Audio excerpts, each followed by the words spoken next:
Office கைமணம். இன்னைக்கு நம்ம சேனல்ல வாழைத்தண்டை வச்சு 2 டிஷ் பண்ண போறோம். ஒன்று கூட்டு, ஒன்று பொரியல். வாழைத்தண்டை நடக்கிறதுக்கு தான் கொஞ்சம் கஷ்டமா இருக்கும், ஆனால் ரெசிபி எல்லாம் ரொம்ப ஈஸியா பண்ணிடலாம். இது உடம்புக்கும் ரொம்ப நல்லது. வாங்க இதை எப்படி பண்றதுன்னு பார்க்கலாம். இதுதான் இன்றைக்கி நம்ம எடுத்திருக்க வாழைத்தண்டு.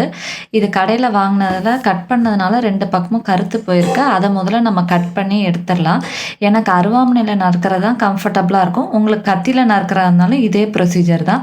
வாழைத்தண்டோட அவுட்டர் லேயரை வச்சு நம்மளால் சமைக்க முடியாது, இன்னர் லேயர் வச்சு தான் செய்ய முடியும். அதனால இந்த அவுட்டர் லேயரை இந்த மாதிரி வெட்டி எடுத்துருங்க. இந்த மாதிரி கொஞ்சம் இன்னர் சைட்லேயும் நல்லா சுரண்டி எடுத்துருங்க. அப்போ தான் உங்களுக்கு நார் நாராக வராது. வாழைத்தண்டு இந்த மாதிரி எடுக்கும் போதே நமக்கு தெரிஞ்சிடும் இதுதான் கடைசி லேயர். இதுக்கப்புறம் எடுத்தால் காயே கட் ஆக ஆரம்பிச்சிரும். அதனால் இதோட ஸ்டாப் பண்ணி எடுத்துக்கலாம்.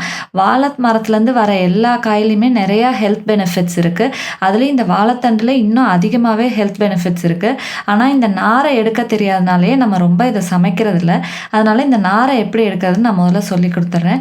இந்த மாதிரி ரவுண்டாக முதல்ல ஒரு லைன் கட் பண்ணுங்கள். இடையிலேயே இந்த மாதிரி நார் மாதிரி வரும். இந்த மாதிரி நூல் திரிக்கிற மாதிரி விரலை வச்சு சுற்றுனீங்கனாலே இந்த மாதிரி உங்கள் கையில் அந்த நார் சுற்றிக்கிட்டு வந்துடும். உங்களுக்கு இன்னொன்று இதே மாதிரி பண்ணி காமிக்கிறேன். இப்படி பண்ணுறதுனால உங்களுக்கு இப்போவே நாரெல்லாம் வெளியில் வந்துடும். நறுக்கிறதுக்கும் ரொம்ப ஈஸி. பாருங்கள் எவ்வளோ நார் நம்ம கையிலே வந்துருச்சு. இவ்வளோ நாரும் எடுத்தாச்சு. இப்போ ஈஸியாக இருக்கும் நமக்கு சமைக்கிறதுக்கு.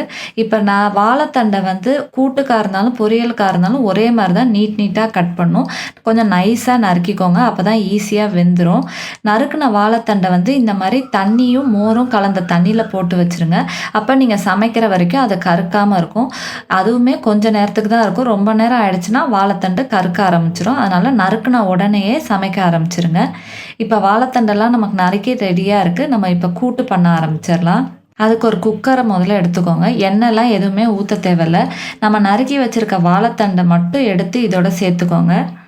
சேர்த்துருங்க. இப்போ வந்து நான் ஒரு 1/4 கப் பாசிப்பருப்பை ஒரு அரை மணி நேரம் ஊற வச்சுருக்கேன். இப்போ ஊற வச்ச பருப்பை மட்டும் இதோட சேர்த்துருங்க. காரத்துக்கு ஒரு பச்சை மிளகா சேர்த்துக்கோங்க. கொஞ்சமாக சின்ன ஜீரகம் சேர்த்துக்கோங்க. பருப்பை ஊற வைக்காமல் சேர்த்திங்கன்னா பருப்பு வேக லேட்டாகும், வாழைத்தண்டு சீக்கிரம் வெந்துடும். அதனால் ஊற வச்சு பருப்பு சேர்த்துக்கோங்க. இப்போ கொஞ்சமாக மஞ்சள்தூள் சேர்த்துட்டு 1 கப் தண்ணி சேர்த்துட்டு குக்கரை மூடிடலாம். இப்போ ஹையில் 1 விசிலும் சிம்மில் 2 விசிலும் வச்சிங்கன்னா பருப்பும் வாழைத்தண்டும் ஈவனாக வெந்து வந்துடும். இப்போ நம்ம கூட்டை தாளிச்சிடலாம். அதுக்கு ஒரு கடாயில் 1 டேபிள் ஸ்பூன் எண்ணெய் சேர்த்துக்கோங்க. எண்ணெய் நல்லா காஞ்சதுக்கப்புறம் இதில் கொஞ்சமாக உளுந்தம்பருப்பும் சின்ன ஜீரகமும் பொரிய விட்டுருங்க. நல்லா வாசத்துக்கு 1 கொத்து கருவேப்பிலை இலையும் போட்டு தாளித்து விட்ருங்க. இப்போ நம்ம வேக வச்சுருக்க வாழைத்தண்டையும் பருப்பையும் இது கூட சேர்த்துடலாம். உப்பு நான் முன்னாடியே சேர்க்கலை, ஏன்னா நம்ம பருப்பை சேர்த்துருக்கோம், அது வேகாது. அதனால் நான் உப்பு அப்போ சேர்க்கலை. இப்போ இந்த மாதிரி கூட்டு நல்லா கொதிச்சு வரும்போது உப்பு சேர்த்துக்கோங்க. வாழைத்தண்டு கம்மியான உப்பு தான் இழுக்கும், அதனால் உப்பு சேர்க்கும் போதே கம்மியாக சேர்த்துக்கோங்க. பத்தலைன்னா அப்புறம் சேர்த்துக்கலாம்.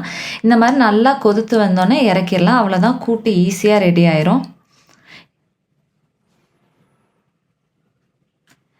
இப்போ நம்ம அடுத்தது பொரியல் பண்ணிடலாம். பொரியல் பண்ணுறதுக்கு நான் இன்றைக்கி இரும்பு கடாய் எடுத்துட்டேன். இரும்பு கடாய் எடுத்ததுனால இது வாழைத்தண்டு கொஞ்சம் கலர் மாறின மாதிரி இருக்கும். நீங்கள் சில்வர் கடாயில் பண்ணிங்கன்னா வாழைத்தண்டு கலர் மாறாமல் வெள்ளையாகவே இருக்கும். அதுக்கு கடாயில் கொஞ்சமாக எண்ணெய் சேர்த்துட்டு கடுகு உளுந்தம்பருப்பு பொரிய விட்டுடலாம். இப்போ காரத்துக்கு 2 காஞ்ச மிளகாய் இதோட பிச்சு சேர்த்துக்கோங்க. கூடவே 1 கொத்து கருவேப்பிலை இலையும் சேர்த்துக்கலாம். இப்போ நம்ம நறுக்கி வச்சுருக்க வாழைத்தண்டையும் இதோட சேர்த்துடலாம். இப்போ இந்த பொரியலுக்கு தேவையான அளவு உப்பையும் இப்போவே சேர்த்துடலாம். கம்மியாகவே உப்பு சேர்த்துக்கோங்க, பத்தலைன்னா பின்னாடி சேர்த்துக்கலாம். இதை நல்லா கலந்துட்டு ஒரு 1/2 கப் தண்ணி சேர்த்து இதை மூடி போட்டு ஒரு 7 நிமிஷம் வேக விட்டுருங்க. வாழைத்தண்டு நல்லா வெந்து வந்துடும். வாழைத்தண்டு பொரியலுக்கு கண்டிப்பாக தேங்காய் பூ துருவி சேர்த்தா தான் நல்லா டேஸ்ட்டாக இருக்கும். எவ்வளோக்கு எவ்வளோ தேங்காய் பூ சேர்க்குறீங்களோ அவ்வளோக்கு அவ்வளோ நல்லாயிருக்கும். நான் இன்றைக்கி 1/2 கப் தேங்காவை துருவி எடுத்து இதோட சேர்த்துருக்கேன். நல்லா கலந்துடலாம். அவ்வளோதான், நம்மளோட சூப்பரான வாழைத்தண்டு பொரியலும் ரெடி ஆயிடுச்சு. அவ்வளோதான், நம்மளோட சூப்பரான வாழைத்தண்டு ரெசிபி ரெண்டுமே ஈஸியாக ரெடி ஆகிடுச்சு. வாழைத்தண்டு எப்படி செய்கிறதுன்னு தெரியாமல் இருக்கிறவங்களுக்கு இது ரொம்ப யூஸ்ஃபுல்லாக இருக்கும். நீங்களும் இந்த ரெசிபி உங்கள் வீட்டில் ட்ரை பண்ணி பாருங்கள். உங்களுக்கு இந்த வீடியோ பிடிச்சிருந்துச்சுன்னா எங்கள் சேனலுக்கு சப்ஸ்கிரைப் பண்ணுங்கள். தேங்க்யூ.